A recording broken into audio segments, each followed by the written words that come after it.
Hello guys, welcome to drone academy. நம்ம இன்னைக்கு இந்த வீடியோ பதிவில் வீக்லி கரண்ட் அஃபேர்ஸ் 2026ல ஜனவரி 1ல இருந்து 10ஆம் தேதி வரைக்கும் இருக்கிற நடப்பு நிகழ்வுகள் அனைத்தையும் தொகுத்து ஒரே வீடியோவில் கொடுக்குறேங்க. இந்த 10 டேஸ்க்கு இதை படிச்சா மட்டும் போதுன்றதை நம்ம சொல்லிடலாங்க.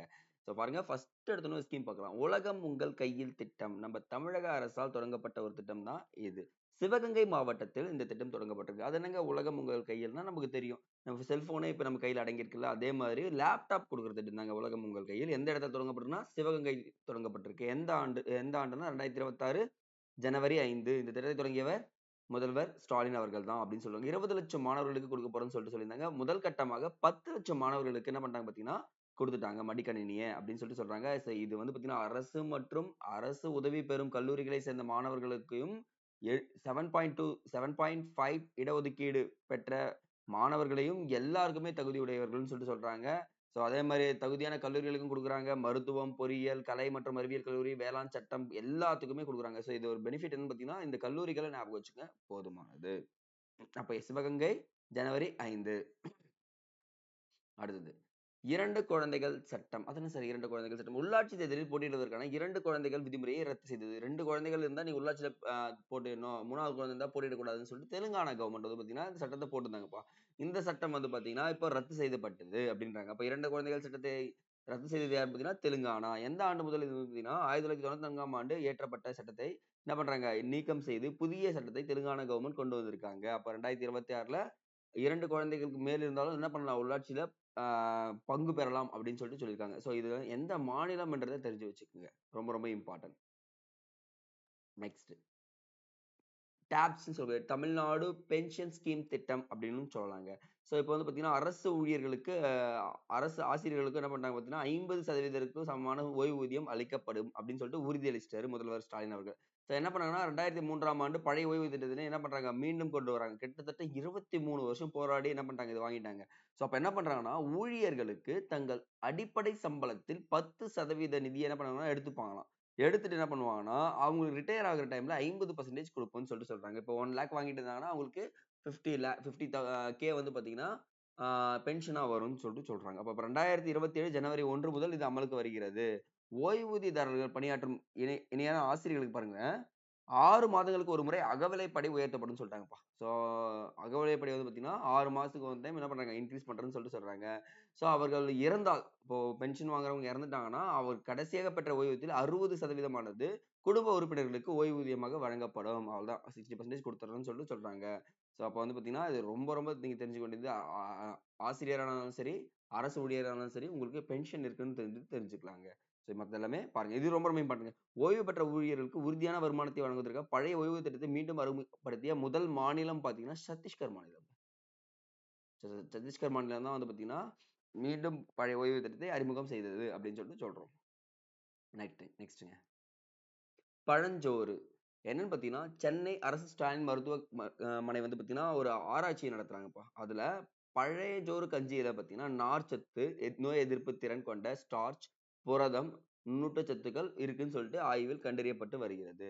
ஸோ அப்ப பழஞ்சோறு சாப்பிடுறதால இவ்வளவு நன்மைகள் இருக்குன்றத நிறைய டீட்டெயிலா சொல்லலாங்க. அப்ப பாத்தீங்கன்னா அதுல என்னென்ன இருக்குன்னா இரும்பு, துத்தநாகம், செலினியம் மற்றும் பி காம்ப்ளெக்ஸ் வைட்டமின்கள் போன்ற தாதுக்கள் வழங்குகிறது. பழஞ்சோறுல தான் அது கிடைக்குதுன்றாங்க. இந்த உணவின் குடல் ஆரோக்கியத்திற்கு நன்மை பயக்கும் பாக்டீரியாக்களும் உள்ளது. அப்ப என்ன சொல்றாங்கன்னா நீங்க பழஞ்சோறு சாப்பிட்டதால குடல் ஆரோக்கியமும் நல்லா இருக்கும்னு சொல்றாங்க. அப்ப எரிச்சல் கொண்ட குடல் நோய் அறிகுறிகள் உள்ளிட்ட இரைப்பை குடல் கோளாறுகளில் இருந்து மீள இது உதவுகிறதுன்னு சொல்லிட்டு சொல்றாங்க. அப்ப பழஞ்சோறுல இரும்பு, துத்தநாகம், செலினியம் மற்றும் பி காம்ப்ளெக்ஸ் இருக்கின்றத சொன்னாலே போதுமானது. ஞாபகம் வச்சுங்க. அப்ப பழஞ்சோரை பத்தி ஆராய்ச்சி பண்ணது யாருன்னு பாத்தீங்கன்னா ஸ்டாலின் மருத்துவமனை அப்படின்னு தெரிஞ்சா போதுங்க. நெக்ஸ்ட்ங்க மாநில நிதி குறித்து அறிக்கை 2023-24. ஸோ என்னன்னு பாத்தீங்கன்னா தலைமை கணக்காளர் வந்து பாத்தீங்கன்னா 2வது முறையாக கொடுத்திருக்காருங்க நிதி அறிக்கையை. அது என்ன சொல்றாருன்னா 67.8 லட்சம் கோடி ரூபாயாக இருந்த பொதுக்கடன் இப்ப 23% உயர்ந்திருக்கு. என்ன சார் சொல்றீங்க? ஆமாங்க. இப்ப நம்ம வந்து பாத்தீங்கன்னா எக்கச்சக்கமான கடன்ல இருக்கோன்ற தெளிவா சொல்லியிருக்காரு. பட் ஆனா உற்பத்தி வந்து அதிகமாயிட்டே இருக்கு. சார் நம்ம கடன் வாங்குறோம். கடன் ரூ. 100 வாங்கியிருக்கோம்னு வச்சுக்கோங்களேன். ரூ. 100ன்றது கடன்னா ரூ. 120 வந்து பாத்தீங்கன்னா உற்பத்தி பண்ணியிருக்கோம் அப்படின்னு சொல்லிட்டு சொல்றாங்க. இப்படி ஞாபகம் வச்சுக்கோங்க. அப்ப 15வது நிதி ஆணையம் பரிந்துரைத்த மொத்த உள்நாட்டு உற்பத்தியில் 3% நிதி பற்றாக்குறை என்ன பண்றாங்கன்னா 18 மாநிலங்கள் கடந்துள்ளது. அப்போ 3% மேல என்ன பண்ண நிதி பற்றாக்குறை கூட சொன்னாங்க. ஆனா 3% தாண்டிடும் நிதி பற்றாக்குறையில. இதுக்கு அதிகமா நம்ம எதுக்கு செலவு பண்றோம்னா, சம்பளம், ஓய்வூதியம், வட்டிக்கான வருவாய் செலவினம் என்ன பண்றாங்கன்னா, கிட்டத்தட்ட 60% குடுக்குறோங்க. நம்மளுடைய 100% வருவாயில 60% சம்பளம், ஓய்வூதியமா போயிட்டு இருக்குன்னு சொல்றாங்க. அப்போ வருவாய் செலவினத்தில் மூலதன சுமார் 16% குறைக்க சொல்லியிருக்காங்கன்னு சொல்றாங்க. அப்ப பாருங்க, எக்கச்சக்கமான இன்ஃபர்மேஷன் இந்த இடத்துல. ஸோ மாநில நிதிநிலை அறிக்கையை எடுத்துட்டனாலே, எ கடன் அதிகமா வாங்கியிருக்கோம். ஆனா உற்பத்தியும் அதிகமா இருக்கு அப்படின்னு சொல்றாங்க. எப்படி ஞாபகம் வச்சுக்கணும்னா, உங்களுக்கு ஒருத்தன் எப்படி கடன் குடுப்பான்னு வச்சுக்கோங்களேன். நீங்க உற்பத்தி அதிகமா பண்ணா தான் என்ன பண்ணுவான்? கடன் குடுப்பான் அப்படின்றது தெரிஞ்சுக்கினா போதுங்க. நெக்ஸ்ட்டுங்க. சோம்நாத் கோவில் 1000ஆம் ஆண்டு நினைவுன்னு சொல்றாங்க. அப்போ என்னன்னா 1000ஆம் ஆண்டு தாக்கப்பட்டதுன்னு சொல்லலாமா பாருங்க? ஆமாங்க. ஏன்னா, பிரதமர் மோடி என்ன பண்றாருன்னா, "சோம்நாத் 100 இயர்ஸ் ஆஃப் அன்பிரோக்கன் ஃபெய்த்" என்ற தலைப்பில் ஒரு கட்டுரையை வெளியிட்டார். அவர் கட்டுரையை வெளியிடுறாரு. ஏன்னா, 1026ஆம் ஆண்டு கஜினி முகமதுவால் சோம்நாத் கோவில் நடைபெற்ற முதல் தாக்குதல்ன்னு சொல்லலாமா? கிட்டத்தட்ட 1000 ஆண்டுகள் நிறைவடைஞ்சுச்சு.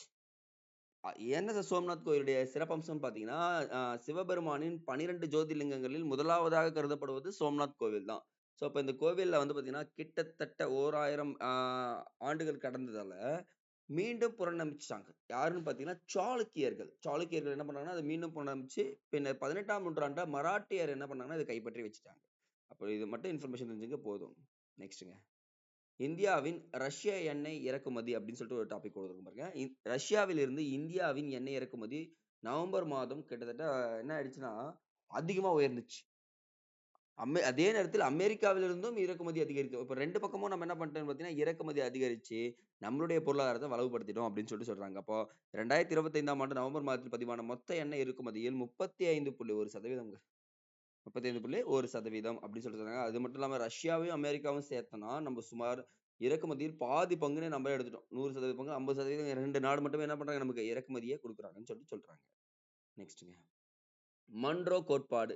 அது என்ன சார் மன்றோ கோட்பாடுன்னா, அந்த வெனிசுலா அதிபர் என்ன பண்றாங்கன்னா, டொனால்ட் ட்ரம்ப் அவர்கள் என்ன பண்றாரு, கைது பண்ணி எடுத்து வச்சுட்டாரு. போதைப் பொருள் கடத்துறான்னு சொல்லிட்டு.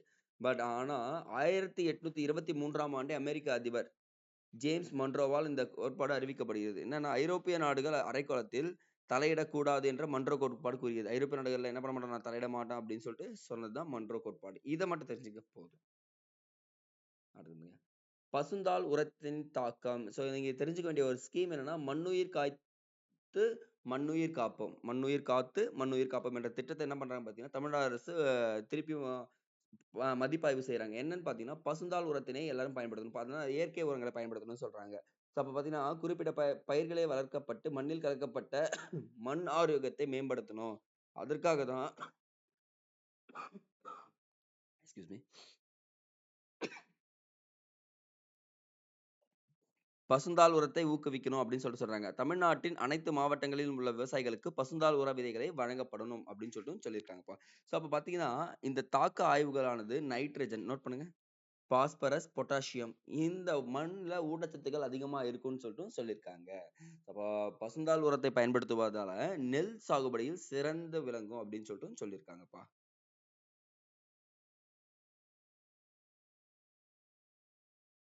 அடுத்தது சித்த மருத்துவ தினம். ஆயுஷ் அமைச்சகம் வந்து பார்த்தீங்கன்னா, 9வது சித்த மருத்துவ தினத்தை கொண்டாடுறாங்கப்பா. யாருன்னா அகத்திய முனிவர் பிறந்த நாளை குறிக்கும் விதத்தில் ஒவ்வொரு ஆண்டும் ஜனவரி 6ஆம் தேதி சித்த மருத்துவ தினம் அனுசரிக்கப்படுகிறது. ஸோ அகத்திய முனிவர் தான் சித்த மருத்துவத் துறையின் தந்தை என்று அழைக்கப்படுபவர். அவர் தான் வந்து பண்ணது. அப்போ 2026ஆம் ஆண்டு இதனுடைய கரு பார்த்தீங்கன்னா, சித்தா ஃபார் குளோபல் ஹெல்த் என்பதாகும். சித்தா ஃபார் குளோபல் ஹெல்த் என்பதாகும். தமிழ்நாட்டில் தோன்றிய சித்த மருத்துவம் இந்தியாவின் பாரம்பரிய சுகாதார அமைப்புகளில் ஒரு பகுதியாக உள்ளது. இப்பவும் நம்ம சித்த மருத்துவத்த நம்புறோம்ன்றத சொல்லிடலாங்க. அடுத்தது. துண்டிக்கும் உரிமை மசோதா 2025 கேரளா. ரொம்ப ரொம்ப இம்பார்ட்டன்ட் மசோதாங்க. நல்ல விஷயம். ஏன்னா இது அன்ஆர்கனைஸ்ட் செக்டார்ல ஒர்க் பண்றவங்களுக்கு பொருந்துங்க. ஏன்னா தனியார் துறையில அலுவலக நேரத்துக்கு பிறகும் பணி சார்ந்த தகவல்கள், தொடர்புகள் பார்க்க வேண்டியது இருக்கு. ஆமா. இப்ப நான் ஒரு மேனேஜரா இருக்கேன். நான் வெளிய வந்துட்டேன். வெளிய வந்துட்ட பிறகு எனக்கு கால் பண்ணி என்ன நடக்குதுன்னு சொல்லிட்டு கேட்குறாங்க. அப்ப என்ன நடக்குதுன்னா, அந்த விஷயத்துக்காக ஒரு மசோதாவ கேரளா அரசு அறிமுகம் செய்துள்ளது. நீ வீட்டுக்கு வந்துட்டியா அவ்வளவுதான். அதுக்கப்புறம் என்ன பண்ணக்கூடாது, எந்த குறுஞ்செய்தியும், மின்னஞ்சலும் எதுவுமே வரக்கூடாது. அதெல்லாம் நீங்க என்ன பண்ணிடணும், புறக்கணிச்சிடலாம் அப்படின்னு சொல்லிட்டு ஒரு மசோதா. அப்படியே உங்கள திருப்பி அனுப்புறாங்கன்னா, அவங்க மேல ஆக்ஷன் எடுப்போம்ன்னு சொல்லியிருக்காங்கப்பா. ஸோ இது ஒரு நல்ல மசோதாங்க. அப்போ ஆ இது போன்ற சட்டத்தை இயற்றிய முதல் மாநிலமாக கேரளா இருக்கு. அப்ப பார்த்தீங்கன்னா, தனியார் துறைகளில் வீட்டுக்கு சென்றவுடன் எந்த குறுஞ்செய்தியும் அனுப்பக்கூடாதுன்னு சொல்லிட்டு சட்டத்தை இயற்றிய முதல் மாநிலம் யாருன்னா கேரளா அப்படின்னு சொல்றாங்க. இது வந்து மற்ற நாடுகள்லயும் இருந்திருக்குங்க. France, Spain, Italy, German, Belgium போன்ற நாடுகள் ஏற்கனவே இதை போன்ற சட்டங்கள் இருக்கு. நான் வீட்டுக்கு போயிட்டுனா என்ன பண்ண மாட்டேன், எந்த ஒர்க்கும் பண்ண மாட்டேன் அப்படின்றத சொல்லியிருக்காங்கப்பா. நெக்ஸ்ட்ங்க, இந்தியாவின் முதலீடுகள். இந்தியாவுல எந்த மாநிலம் முதலீடுகள் அதிகமா ஈர்த்ததுன்னு பாத்தீங்கன்னா, ஆந்திரா மாநிலம் இந்தியாவுல அதிக முதலீடை எடுத்து சிறந்த மாநிலமாக விளங்குதுங்க. 2வது இடத்தில் ஒடிசா, 3வது இடத்தில் மகாராஷ்டிரா இருக்குன்னு சொல்லிட்டு சொல்றாங்க. என்ன சொல்றீங்க, அப்போ அதிக முதலீடுகள் அங்க போச்சுன்னா வேலை வாய்ப்புகள் என்ன ஆகும், ஆட்டோமேட்டிக்கா இன்க்ரீஸ் ஆகும் அப்படின்றதும் இங்க கூறியிருக்கிறார்கள். இதை நோட் பண்ணி வச்சுக்கோங்க. அப்ப தமிழ்நாடு பாத்தீங்கன்னு வச்சுக்கோங்க, தெலுங்கானா, குஜராத், தமிழ்நாடு அடுத்தடுத்த கட்டத்துல இருக்கு. கடைசி இடத்துல யார் இருக்காங்கன்னா உத்தரப்பிரதேசமும் கர்நாடகாவும் இருக்கிறது. உத்தரப்பிரதேசமும் கர்நாடகாவும். நீங்க தெரிஞ்சுக்க வேண்டியது யாருன்னா ஆந்திரா, ஒடிசா, மகாராஷ்டிரா முதலீடுகள் ஈர்ப்பதில் முதல் இடத்துல இருக்காங்க. யாருன்னா பேங்க் ஆஃப் பரோடா அப்படின்ற அறிக்கை தெரிவிச்சிருக்கு. நெக்ஸ்ட்ங்க, ஸோ ஆஸ் யூசுவல் தான் நம்மளுடைய கடன் நிலையை பத்தி தமிழ்நாட்டின் கடன் நிலையை சொல்லியிருக்காங்க. கிட்டத்தட்ட அதிகம் தாங்க. நான் எப்பவும் சொல்றேன், அந்த ஆர்டிகல்ஸ் தான் நான் இங்க சொல்லியிருக்கேன். மொத்த உள்நாட்டு உற்பத்தியில் 26.1% நோட் பண்ணுவீங்க. இது கேட்கறது வாய்ப்பு இருக்கு. கடன் நிலுவை இருந்தாலும் எவ்வளவு மதிப்பிட்டிருக்காங்க, 26.1%. அப்போ 2025 24 25ல குறைஞ்சிருக்கு உற்பத்தி 26.4%. 2023 24ல 26.6% இருந்தது. இப்ப என்ன ஆயிடுச்சுன்னா கடன் செலவு கொஞ்சம் லைட்டா குறைஞ்சிருக்குன்றதும் சொல்லியிருக்காங்க. அடுத்து பாருங்க, ஒரு இதெல்லாம் ஜஸ்ட் ரீட் பண்ணுங்க. தமிழ்நாட்டின் அதிக வட்டி சுமையை கொண்ட மாநிலங்களில் ஒன்றாகிறது. அப்போ பாத்தீங்கன்னா தமிழ்நாடு அதிக வட்டி சுமை. வட்டினா நம்ம கடன் வாங்கிட்டு என்ன பண்ணி ஆகணும், வட்டி கட்டி தான் ஆகணும். அதுதான் சொல்லியிருக்காங்க. பட் ஞாபகம் வச்சுங்க, நிதி பற்றாக்குறையானது, இது நோட் பண்ணுங்க guys, 3% குறைவாக இருக்கக்கூடாது. ஒருவேளை 3% அதிகமாயிடுச்சுன்னா விலைவாசிகள் அதிகமாகும். இப்போ சொல்றேன் பாருங்க. விலைவாசி அதிகமாகுதுன்னா நிதி பற்றாக்குறை எவ்வளவு ஆயிடுச்சு, ₹3 என்கிட்ட கம்மி ஆயிடுச்சுன்னா நான் போய் கடன் வாங்கிட்டே இருப்பேனா, அதுதான் இங்க சொல்லியிருக்காங்கப்பா. இந்தியாவின் முதல் நகர்ப்புற இரவு நேர தேசிய பூங்கா, சுற்றுலா பூங்கா அப்படின்னு சொல்லிட்டு சொல்றாங்க. அப்ப பாத்தீங்கன்னா லக்னோ நகரில், ஓகேங்களா, குக்ரேல் வனப்பகுதி இந்தியாவின் முதல் இரவு சுற்றுலா வசதி பெற்றதாக இருக்கு. சஃபாரி நிறுவப்பட்டிருக்கு அப்படின்றாங்க. அப்ப பாத்தீங்கன்னா உலகிலே நிறைய நாடுகள் இந்த மாதிரி இரவு நேரத்துல என்ன பண்ணிருக்காங்கன்னா, நீங்க போயிட்டு அதுக்குள்ள போய் பார்த்துட்டு வரலாம் விலங்குகள்னு சொல்லிட்டு சொல்றாங்க. அப்போ குக்ரேல் என்ற வனப்பகுதி வந்து பாத்தீங்கன்னா இதுக்கப்புறம் இந்த நைட்ல போய் விசிட் பண்ணலாம் சொல்றாங்க. சஃபாரி கொடுத்துருக்காங்க. உத்தரப்பிரதேச மாநிலத்துல இருக்குங்க. இது எங்க இருக்குன்னு கேட்பாங்க. உத்தரப்பிரதேசம் மாநிலம். நெக்ஸ்ட்ங்க, சூரிய உதய விழா. அது என்ன சார் சூரிய உதயம்? 2026ல முதல் நாள் சூரியன் பார்த்தோம்னா அதான் சூரிய உதய விழாவாங்க. எந்த இடத்துல, அருணாச்சல பிரதேசத்துல தான் வந்து பாத்தீங்கன்னா இது நடந்திருக்குங்க. அருணாச்சல பிரதேசம் இங்க பாருங்களேன், இந்த சைடுல இருக்குங்க அருணாச்சல பிரதேசம். இந்த சைடுல பார்த்திருப்பாங்க. அஞ்சாவ் மாவட்டம் டோங் என்ற கிராமத்தில் நடத்தியது. அப்ப அஞ்சாங் மாவட்டம் டோங்ல தான் ஃபர்ஸ்ட் சூரிய உதயத்தை பார்ப்பாங்க 2026ல. The first to race, first to celebrate. First to celebrate என்ற கருத்து அடிப்படையில் இது பண்ணிருக்காங்க. ஒவ்வொரு ஆண்டும் இந்தியாவில் சூரிய உதயத்தை முதலில் காணும் இடம் வந்து பாத்தீங்கன்னா டோங் அப்படின்னு நான் வச்சுக்கேன். டோங் மாவட்டம், டோங் கிராமம். அப்போ அலோ பிரபாத் விடியலின் நடனம், பிரபாத் விடியலின் நடனம் என்ற நடனம் நடத்துவாங்க. யாருன்னு பாத்தீங்கன்னா 2 பழங்குடியினர்கள். நோட் பண்ணுங்க, மேயர் மற்றும் மிஷ்மி என்ற பழங்குடியினரால் இது நடத்தப்படுகிறது. இதுவும் கொஸ்டின்ங்க. அடுத்துங்க, 2025ஆம் ஆண்டின் புலிகள் உயிரிழப்பு விகிதம். இப்ப பாத்தீங்கன்னா சமீபத்துல அதிகமான புலிகள் 25ல இறந்திருக்குங்க. 166 புலிகள் இறந்திருக்குன்னு சொல்றாங்க. அதிகமா எங்க பதிவாயிருக்குன்னு பாத்தீங்கன்னா மத்திய பிரதேஷ்ங்க. கிட்டத்தட்ட 50 புலிகள் இறந்திருக்குங்க மத்திய பிரதேசத்துல மட்டும். அப்போ அதிக புலிகள் இறப்பிற்கு பதிவான நாடுகள்ல இந்தியா ஃபர்ஸ்ட் இடத்துல இருக்கு. அப்ப புலிகள் வந்து அதிகமா இறக்குதுன்னா ஒரு 2 விஷயம் நடந்திருக்கும் பாருங்க. ஃபர்ஸ்ட் அதுக்கு சாப்பாடு கிடைச்சிருக்காது. அதுக்கப்புறம் ஹியூமன் அனிமல் அட்டாக்ஸ் நடந்திருக்கலாம். இல்ல அனிமல் அட்டாக் நடந்திருக்கலாம். நிறைய பிரச்சனைகள் நடந்திருக்கும். அப்ப இதெல்லாமே சரி பண்ணணும்னு சொல்லியிருக்காங்க. இதை நோட் பண்ணி வைங்க.